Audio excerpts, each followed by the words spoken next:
வணக்கம் குருஜி. வணக்கம் சார். உலகமெங்கும் இருக்கும் ஆன்மீகம் ப்ளஸ் நேயர்கள் அனைவருக்கும் ஜோதிட குருஜியின் இனிய வணக்கங்கள், வாழ்த்துக்கள், ஆசீர்வாதங்கள். இந்த அருமையான பதிவில் நம்ம பார்க்க போகிறது மே மாத ராசி பலன். ஒவ்வொரு ராசிக்கும் என்னென்ன பலன்கள் அப்படிங்கிறத பற்றி நம்ம தெளிவாக பார்க்க போகிறோம். அதுக்கு முன்னாடி சப்ஸ்கிரைப் பண்ண அனைத்து இனிய நெஞ்சங்களுக்கும் எங்களது நன்றிகள். உங்களோட சுய ஜாதகம் பார்க்கணும், அதாவது உங்களோட சொந்த ஜாதகம், உங்களோட கேள்விகள் அப்படிங்கும்போது உங்களுக்கு என்ன பண்ணணும் அப்படிங்கிறத என்னோடய வாட்ஸ்அப் நம்பர் கீழே கொடுத்துருக்காங்க, அதில் வாங்க. இப்போ இந்த பதிவுக்கு போகலாமா? விருச்சிக ராசி. இந்த விருச்சிக ராசிக்கு இந்த மே மாதத்தோட கிரக நகர்வுகள் எப்படி இருக்குது? எல்லாமே சாதகமாக இருக்கா? நிறைய எதிர்பார்ப்பு இருக்குது விருச்சிக ராசிக்கு.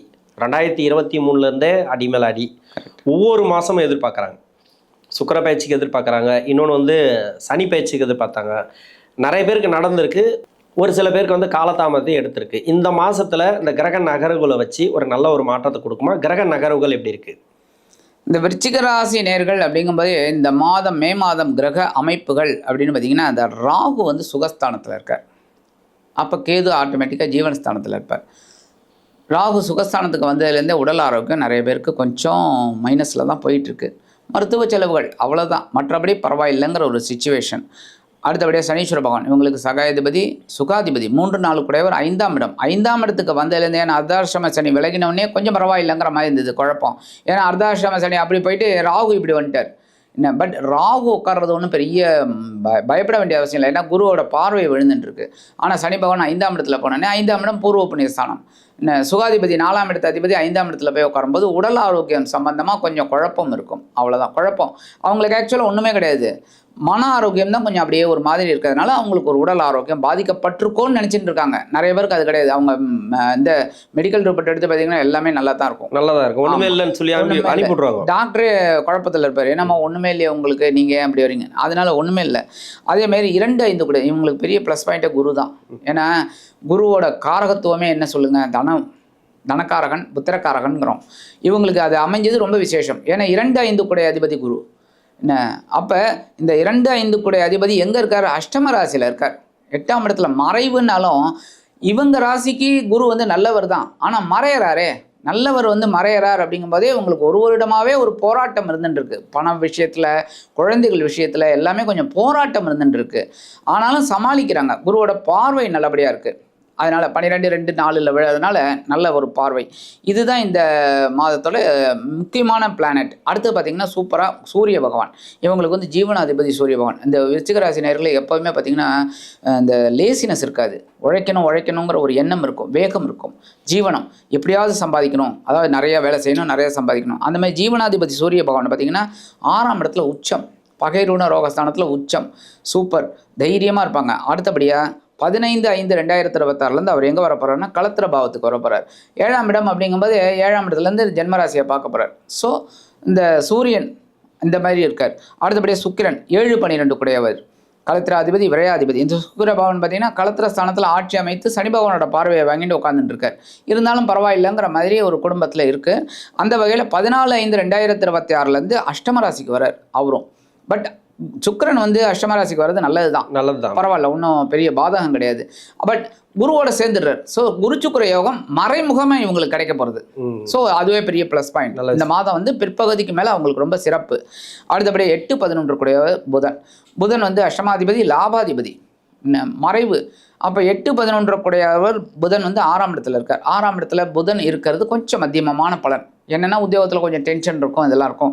பட் இந்த புத பகவானுக்கு இந்த மாதம் 2 டிரான்சிட் இருக்குது. என்னென்னா 14-5-2026 இவர் களத்திர பாவத்துக்கு வரப்போகிறார், அது பரவாயில்லை, 7ஆம் இடம். அடுத்து 29-5-2026 மாத கடைசியில் அவர் அஷ்டம ராசிக்கு அவரும் மறைகிறார். மறைந்த புதன் நிறைந்த தனலாபத்தை தான் கொடுப்பார். எங்கள் குரு சுக்கிரனோட சேர்ந்துடுறார். இது இந்த மாதிரி. அடுத்தபடியாக முக்கியமான இதுன்னா ராசிநாதன் பகைருண ரோகாதிபதி செவ்வாய். இந்த செவ்வாய் பார்த்திங்கன்னா பஞ்சமஸ்தானத்தில் சனீஸ்வர பகவானோட சேர்ந்துருக்கார் ஒரு 10 டேஸ். இந்த 10 டேஸ் ரொம்ப கேர்ஃபுல்லாக இருக்கணும். யாரை? குழந்தைகள் விஷயத்தில். குழந்தைகள் படிக்கலைன்னா கவனமாக இருக்கணும், பார்த்துக்கணும்.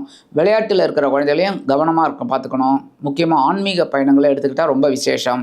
இந்த மாதிரிலாம் அதேமாதிரி பூர்வீக சொத்துக்களில் பிரச்சனை இருக்கும், பாகப்பிரிவினை, அதெல்லாம் கொஞ்சம் இழுபறியாக தான் இருக்கும்.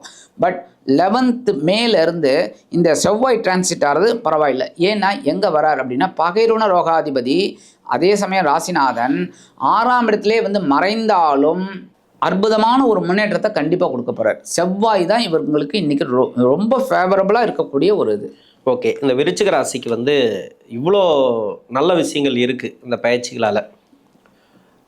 பொருளாதார ரீதியாக பெண்களுக்கு எப்படி இருக்கும்? ஏன்னா நிறைய பேருக்கு வந்து இந்த கடன்லாம் வாங்கி வச்சுட்டு ரொம்ப கஷ்டப்பட்டுனுக்குறாங்க. வருமானம் வரல, இல்லைனா வேலையில் சிக்கல் ஏதோ ஒன்று இருக்கும். பொருளாதார ரீதியாக எங்கேயோ ஒரு இடத்துல வந்து பணம் லாக் ஆகி நிற்கிது, வராமல் நிற்கிது, வேலை பார்த்தது இல்லை வேலை பார்க்க முடியாமல் இருக்கிறது. இப்போ பொருளாதார ரீதியாக பெண்களுக்கு எப்படி இருக்கும் விருச்சிக ராசிக்கு?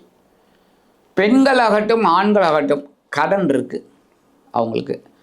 இந்த 6ஆம் இடத்து அதிபதி 6ஆம் இடத்துலேயே வந்து ஆட்சி அமைக்கக்கூடிய ஒரு காலகட்டம். ஒரு 10 days விட்டுருங்க.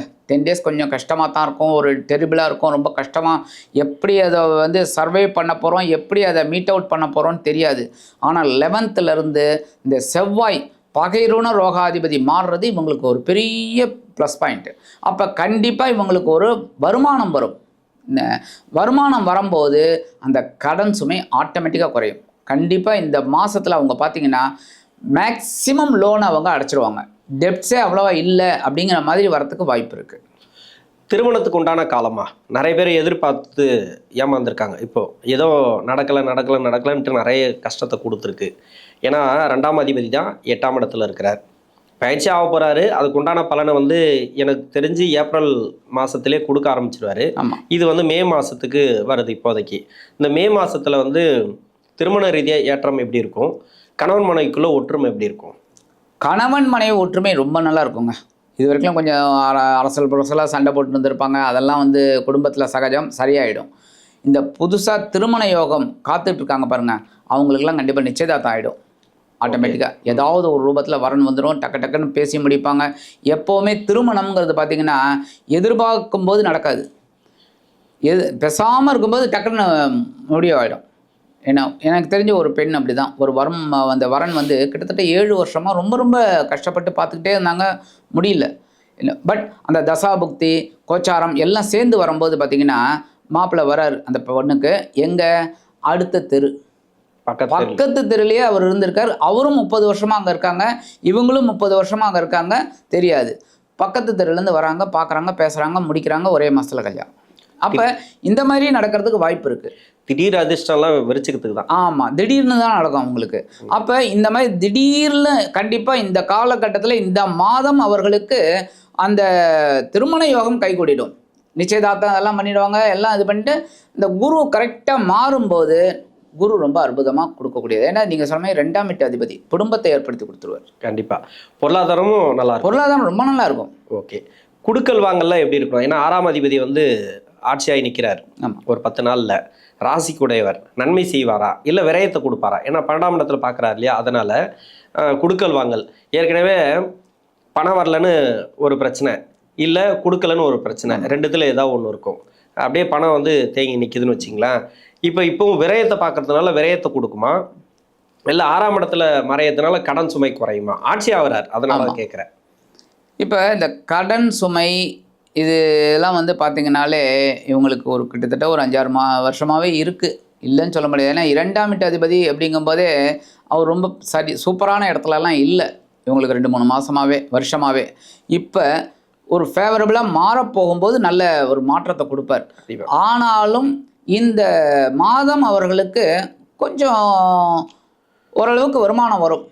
அந்த வருமானத்தை வச்சு முக்கியமான கடன்களை அடைச்சிட்டாங்களா இல்லை இவங்களுக்கு அந்த சின்ன சின்ன கடன்லாம் இருக்குது பாருங்கள், அதை குரு பயிற்சிக்கு அப்புறம் ஆட்டோமேட்டிக்காக நல்லபடியாக இருக்கட்டும். ஓகே, நல்ல விஷயம். ஏன்னா விருச்சிகத்துக்கு எதிர்பார்த்தது தான் கடன் சுமை குறையணும், இன்னொன்று உடல்நலம் பிரச்சனைகள் குறையணும், அதையும் சொல்லிட்டீங்க. இன்னொன்று பண வரவு கொடுக்கல் நல்லபடியாக. ஓகே, பரிகாரம் சொல்கிறேங்க இந்த விருச்சிக ராசிக்கு. பரிகாரம் அப்படின்னா இவங்களுக்கு முக்கியமாக மனசில் தைரியம் குறைஞ்சிருக்கு. ஏன்னா சனி பகவான் 5ஆம் இடத்துல இருக்கார், செவ்வாயும் 10 நாளைக்கு அங்கே இருக்கார். ரொம்ப டென்ஷன் குழப்பத்தில் இருக்காங்க. அந்த குழப்பம்தான் இவங்களுக்கு வந்து பிரச்சனை. அந்த குழப்பமெல்லாம் இந்த மாதம் தீரணும் அப்படின்னா பைரவர் வழிபாடு தான் இவங்களுக்கு ரொம்ப விசேஷம். ஓம் ஸ்ரீ கால பைரவா நமக, ஓம் ஸ்ரீ கால பைரவா நமக அப்படின்னு தினந்தோறும் 107 தடவை சொல்லிட்டு இவங்க வேலைகளை அவங்க அப்படியே பண்ணிக்கிட்டு இருந்தாங்கன்னு வச்சுங்க, இந்த பைரவர் இவங்களுக்கு கண்டிப்பாக அருள் புரிவார். அப்போ தைரியம் வரும். தைரியம் வரதுனால உடல் ஆரோக்கியம் நல்லபடியாகிடும். ஸோ இந்த சின்ன பரிகாரம் இவங்க பண்ணினாலே இந்த மே மாதம் அதி அற்புதமான ஒரு மாதமாக கண்டிப்பாக அமையும் என்று கூறி விடைபெறுகிறேன். நன்றி. நன்றி.